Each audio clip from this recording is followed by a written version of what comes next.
Hello. In today's module, we will be discussing about theories of motivation. Now, this is a very important concept, and let's understand what exactly it means. Motivation, it is derived from a Latin word movere, which means to move or to energize or to activate.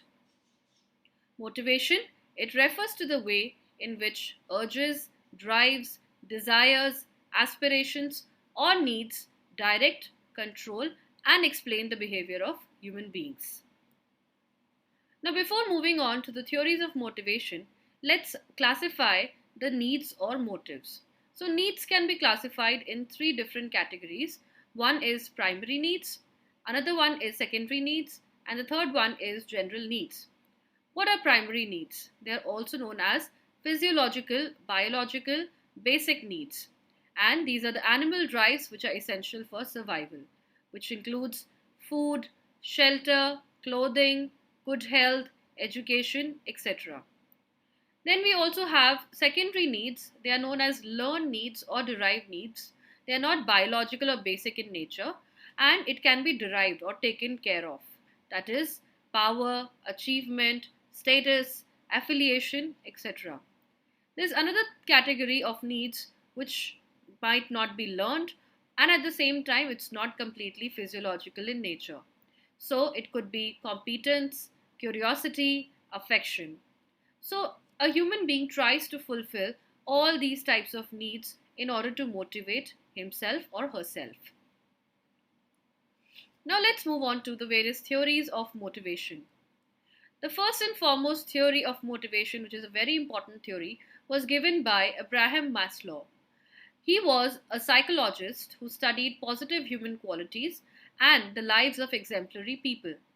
In 1954, Maslow created the hierarchy of human needs and expressed his theories in his book Motivation and Personality. So, this particular theory of motivation is mentioned in the book Motivation and Personality. Now, Maslow, he gave a hierarchy of needs, that is, in a pyramidal structure, in which he explained how needs can be classified and how we achieve different needs. So, the basic level, or at the lowermost level, we have the physiological needs that includes breathing, food, water, sex, sleep, homeostasis, excretion. So, these are basic needs that one requires for their survival. Once these needs are satisfied, he or she, an individual, moves towards the higher level need, which is known as a safety need.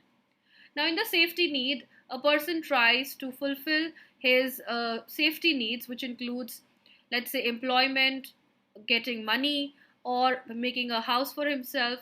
So, basically, safety of the family, health, and property. This is what they try to achieve in this particular level. Now, once a person achieves these particular needs, he moves on to another higher level, which is known as a love and belongingness. This is also an important level where he tries to find out, let's say, or tries to discover friendship, family, and intimacy with individuals. Once these needs are satisfied, a person moves towards the esteem needs. That is, he looks forward for self-esteem, confidence, achievement, respect of others, respect by others. These needs all again motivate individuals. Now, many people, they finish their life at the esteem level and they're not able to actually reach this particular self-actualization level. Not many people are able to reach this highest level in the need hierarchy theory. Now, what exactly is self-actualization?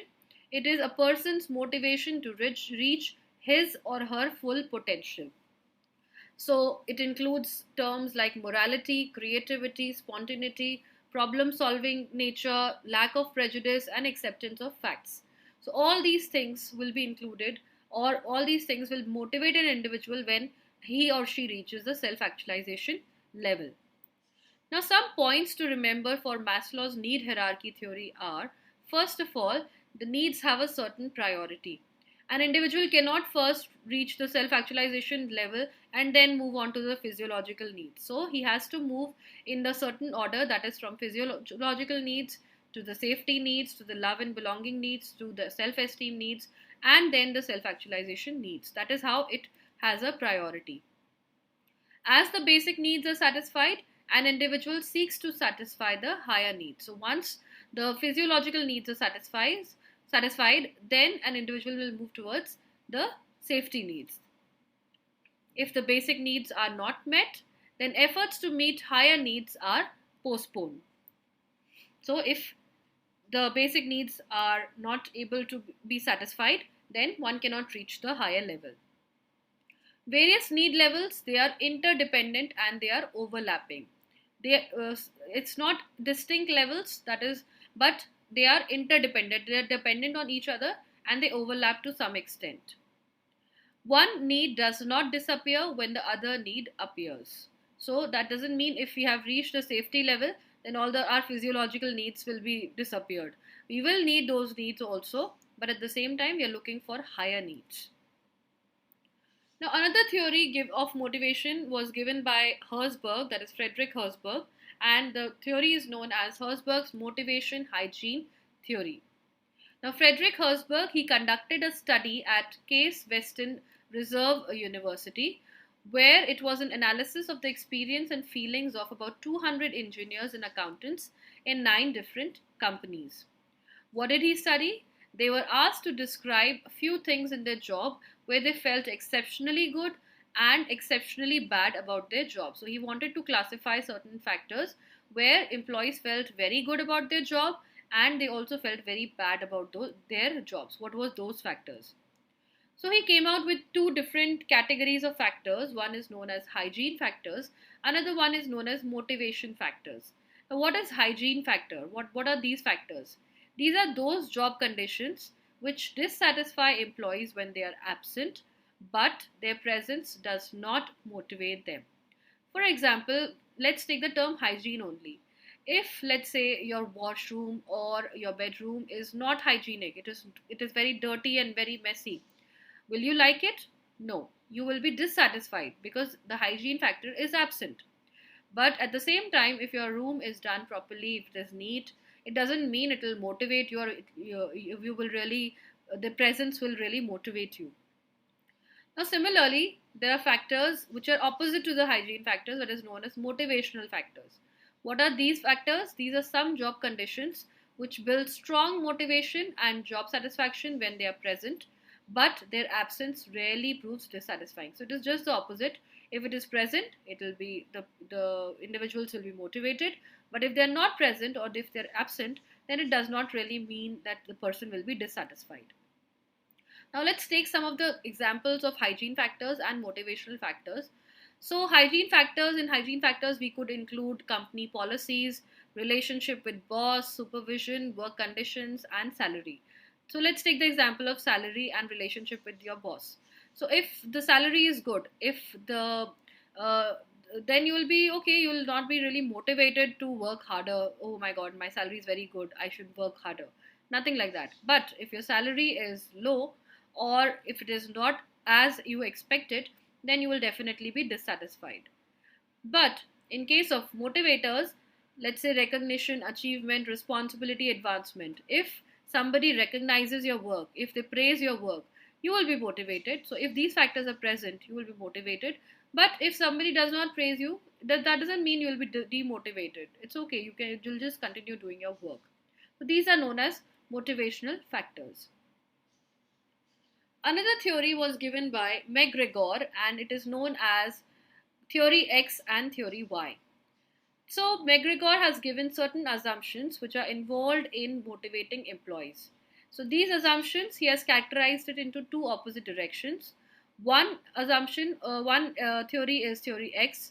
These assumptions about human nature are negative in nature. And then we have theory Y. These assumptions about human nature are positive. So theory X, what does theory X say?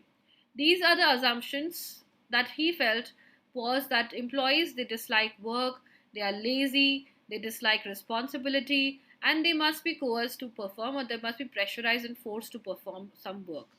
And in case of theory Y, he took the category of people, or he assumed that employees, they like work, they are creative, they seek responsibility, and they can exercise self-direction. So how did he relate it to the motivation? He said that theory X managers, that is those managers whose employees they dislike work and they are not interested in doing work, for them to motivate, in order to motivate them, he needs to have autocratic leadership style. That is, he should use extensive supervision and control. There should be little delegation of work, and motivation can be given by their pay or their salary. Okay, that is how theory X managers should deal with their employees. But in case of theory Y managers, because the employees they like work, they are motivated, they are creative. So in that case, they have to use democratic and participative leadership style. That is, they can be delegation of work. There should be two-way communication. He should listen to the employees also, and he should empower the employees also. That is how the strategy should be used in order to motivate theory Y kind of employees. Another theory, important theory, is theory Z. Now, this approach is based on the combination of American and Japanese management philosophies. It was identified by William Auchi in 1981 in the book Theory Z, How Americans Can Meet Japanese Challenge. This was the name of the book. And it is a blend of theory X and theory Y. So he is Mr. William Auchi, and he has given the book Theory Z, How American Business Can Meet the Japanese Challenge. What are the features of theory Z? Trust. If there is trust, integrity, and openness, then employees are highly motivated and chances of conflicts will minimize. So, trust is a very important feature which should exist in the organization in order to motivate employees. Another feature of theory Z was that there should be a strong bond between organization and employees. And how can they develop this strong bond? By giving them methods like lifetime employment or helping them in their career planning. That is how they can develop a strong bond. Employee involvement was another feature of theory Z. It basically helps in increasing commitment among employees and in also giving them recognition when it is due. Another feature of theory Z was no formal structure. There should not be any formal structure, but there should be perfect teamwork like a basketball team. Last feature of theory Z was that there should be coordination of human beings. That is, there should be people should coordinate with each other, and this has to be taken care of by the leader. I hope this video was helpful for you. Thanks for watching. Please like, share, and subscribe. Thank you.